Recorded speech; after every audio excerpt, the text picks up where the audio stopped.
அன்பின் ஆண்டவர் இயேசுவின் நாமத்தினால் உங்களை வாழ்த்துகிறேன். உங்கள் அனைவருக்கும் எங்களுடைய இனிய புத்தாண்டு நல்வாழ்த்துக்கள்.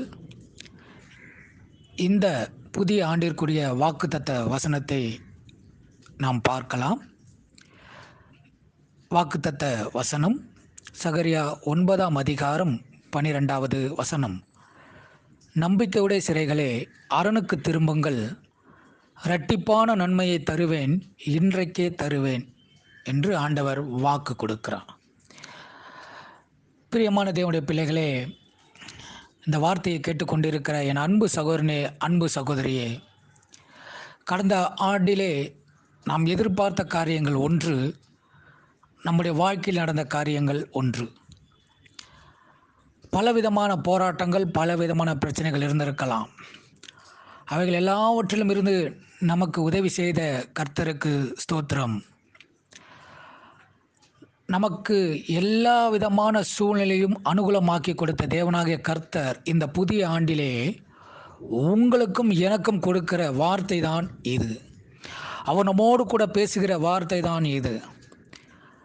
நம்பிக்கை உடையவர்களாகிய நாம், கடவுள் மேல் நம்பிக்கை உடையவர்களாக நாம், தேவனாகிய கர்த்தர் மேல் நம்பிக்கை உடையவர்களாக இருக்கிற நாம், அவர்தான் நம்முடைய பாதுகாப்பு என்று நினைத்து அவரிடத்தில் வருகிற பொழுது அவர் நமக்கு இரட்டிப்பான ஆசீர்வாதத்தை கொடுக்க சித்தமுள்ளவராக இருக்கிறார். இந்த வசனத்தினுடைய பின்னணியை குறித்து நாம் பார்க்கிற போது, இஸ்ரவேல் ஜனங்கள் அடிமைத்தனத்தில் இருக்கிற போது மனிதனை நம்பி அவர்கள் தங்களுடைய வாழ்வாதாரத்தை இழந்தார்கள். திரும்பவும் கர்த்தரை நம்பி அவர்கள் வருகிற போது, கர்த்தர் தான் நமக்கு பாதுகாப்பு, கர்த்தர் தான் நமக்கு கேடயம் என்று நினைத்து கர்த்தரிடத்தில் திரும்புகிற பொழுது அந்த ஜனங்களுக்கு இரட்டிப்பான ஆசீர்வாதத்தை தேவனாகிய கர்த்தர் கட்டளையிட்டார்.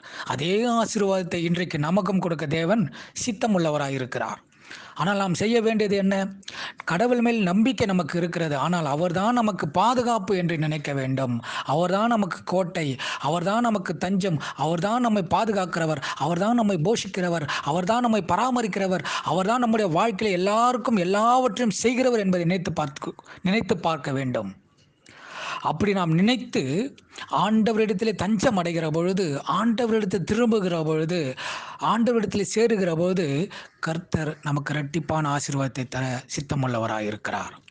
அது உலகத்துக்குரிய ஆசீர்வாதமாக இருந்தாலும் சரி, ஆவிக்குரிய ஆசீர்வாதங்களாக இருந்தாலும் சரி, கர்த்தர் இந்த புதிய ஆண்டிலே உங்கள் அனைவருக்கும் கொடுக்க சித்தமுள்ளவராக இருக்கிறார். ஆனால் நாம் என்ன செய்ய வேண்டும்? கர்த்தர் மாத்திரமே தஞ்சம் என்று அவரிடத்தில் சரணடைய வேண்டும். கர்த்தரிடத்தில் நாம் சேருகிற பொழுதுதான் இந்த ஆசீர்வாதத்தை நாம் பெற்றுக்கொள்ள முடியும். ஒவ்வொரு விதத்திலும் கர்த்தர் நமக்கு ஒவ்வொரு வாழ்க்கையினுடைய அர்த்தங்களை விளக்கி கொண்டே இருப்பார். இந்த உலகத்தில் நாம் போதுமான வசதியோடு இருக்கிறோம். அப்போ திரும்பவும் நாம் ஆண்டவரிடத்தை நம்பி வைக்கிற போது ஆண்டவர் நமக்கு இன்னும் அதிகமான உலகத்துக்குரிய ஆசீர்வாதத்தை தருவார் என்று நாம் நினைக்கக்கூடாது. அப்படி நினைப்பது தவறு. நமக்கு போதுமானதை கர்த்தர் கட்டளையிட்டிருக்கிறார் என்று சொன்னால், அதற்கு அதற்கு அடுத்த ஸ்டெப்பாக தேவன் நம்மை வேறு ஒரு காரியத்துக்கு வழி நடத்துவார். அதுதான் இரட்டிப்பான நன்மை. இந்த உலகத்துக்குரிய காரியங்கள் எல்லாம் ஆவிக்குரிய வளர்ச்சியிலே, ஆவிக்குரிய தன்மையிலே வளரும்படியாக கர்த்தர் நமக்கு இந்த வாக்குத்தத்த வசனத்தை கொடுத்திருக்கிறார். பிரியமானவர்களே, ஒருவேளை உலகத்துடைய காரியத்திலே பின்தாங்கி போய் நம்முடைய பண வசதியோ அல்லது மற்ற விதமான காரியங்களும் இல்லாமல் ஏழ்மையான நிலையில் நாம் இருக்கிற போது தேவன் நம்மை ஆசீர்வதித்து நம்மை மேலும் அதே நிலைக்கு கொண்டு வருவதற்கான வாக்குத்தத்த வசனம்தான் இது. ஆனால் எல்லா வசதியும் நமக்கு இருக்கிற போது நமக்கு இன்னும் வசதி வரும் என்று நினைப்பதை தவிர்த்து, ஆண்டவரோடு வளர்ந்த ஆவிக்குரிய வாழ்க்கையில் வளர வேண்டும் என்று நினைக்கிறவர்களுக்கு தேவன் கொடுக்கிற ஆசீர்வாதம் தான் இந்த வசனம்.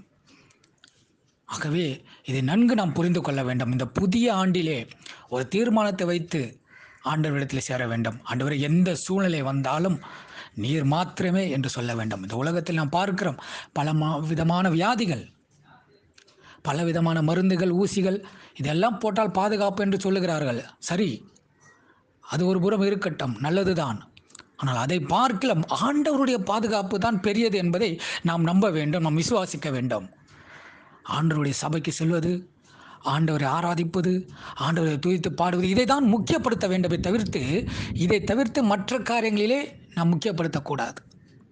அப்படி அவர்கள் உலகத்துக்குரிய காரியங்களில் இருந்தபடினால்தான் இஸ்ரவேல் ஜனங்கள் அடிமைப்பட்டார்களாக, சிறைப்பட்டு போனார்கள். ஆகவே அதை தவிர்க்க வேண்டும். கர்த்தருக்கு முக்கியத்துவம் கொடுக்க வேண்டும். ஆகவே இந்த புதிய ஆண்டிலே அடி வைத்திருக்கிற நாம் இந்த தீர்மானத்தை வைத்துக் கொள்ள வேண்டும். கர்த்தர் தான் நமக்கு தஞ்சம். கர்த்தர் தான் நமக்கு பாதுகாப்பு. அவருக்கு தான் நான் முதல்ல முக்கியத்துவம் கொடுப்பேன் என்கிற ஒரு தீர்மானத்தை வைத்து ஆண்டவருடைய காரியங்களிலே, சபைக்கான காரியங்களிலே, ஊழியத்துக்கான காரியங்களிலே பங்கு பெறுவது, அதிலே நம்முடைய செயல்பாடுகளை அதிகமாக வளர்த்துக் கொள்வது, ஆவிக்குரிய வளர்ச்சியிலே வளர்த்துக் கொள்வது என்பதில் நாம் முக்கியத்துவம் படுத்திக் கொள்ள வேண்டும். அப்போதுதான் தேவனுடைய பாதுகாப்பு நமக்கு வளையமாக இருக்கும். வேத வசனம் சொல்லுகிறது, அவரிடத்தில் வருகிறவனை அவர் புறம்பே தள்ளுவது இல்லை என்று. ஆகவே அவரிடத்தில் நாம் வருகிற போது நம்மை அவர் புறம்பே தள்ளுவது அல்ல. ஆனால் நாம் நம்முடைய உலகத்துக்குரிய காரியங்களில் முக்கியத்துவம் கொடுத்து ஆண்டவரை விட்டு பின்வாங்கி போயிருக்கோம்.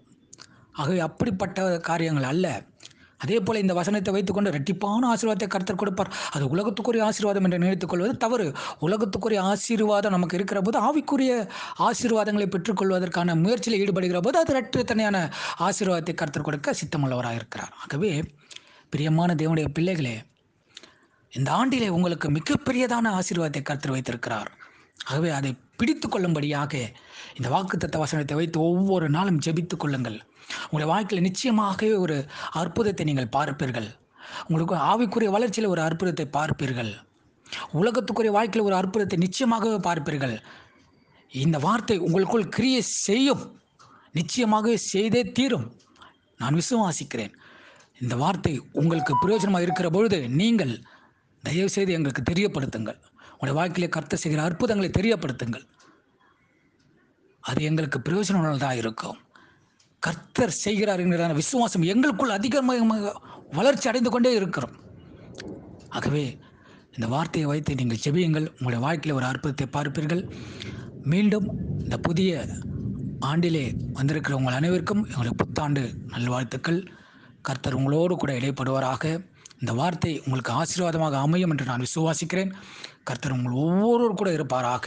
உங்களுடைய வாழ்க்கையில் எந்த சூழ்நிலை இருந்தாலும் கர்த்தரே தஞ்சம் என்று அவரிடத்தில் சேருங்கள், திரும்புங்கள். கர்த்தர் உங்களுடைய வாழ்க்கையை மாற்றுவாராக. நாம் ஜெபிப்போம். எங்களை அதிகமாக நேசிக்கிற எங்கள் அன்பின் நல்ல ஆண்டவரே, ஆசீர்வதிக்கப்பட்டதான இந்த நல்ல நாளுக்காக ஸ்தோத்திரம். தகப்பனர் கொடுத்த அற்புதமான வார்த்தைக்காக நன்றி செலுத்துகிறோம். இந்த புதிய ஆண்டில் எங்களுக்கான வைத்திருக்கிற ஆசீர்வாதத்தை நாங்கள் பெற்றுக்கொள்ள எங்களுக்கு கிருபையை தாங்க ஆண்டவரே. நாங்கள் ஒருபோதும் இதை இழந்து கொள்ளாது அதை பிடித்து கொள்ளத்தக்கதான கிருபையின் வரத்தை எங்களுக்கு தாங்க. ஒவ்வொருவரும் தொட்டு ஆசீர்வதிங்க ஆண்டவரே. ஒவ்வொருவரும் தொட்டு ஆசீர்வதிங்க கர்த்தாவே. நீர் பெரிய காரியங்களை செய்ய வல்லவராக இருக்கிறேன். ஆசீர்வதிங்க ஆண்டவர். உங்களுடைய நாமத்தை உயர்த்தும் இது மகிமைப்படும். எல்லா துதிகன மகிமை ஸ்தோத்திரம் புகழ்ச்சி உமக்கே. எல்லாவற்றையும் எங்கள் ஆண்டவராக இயேசுவின் மூலமாக ஒப்புக் கொடுக்கிறோம் எங்கள் நல்ல பிதாவே. ஆமேன், ஆமேன், ஆமேன்.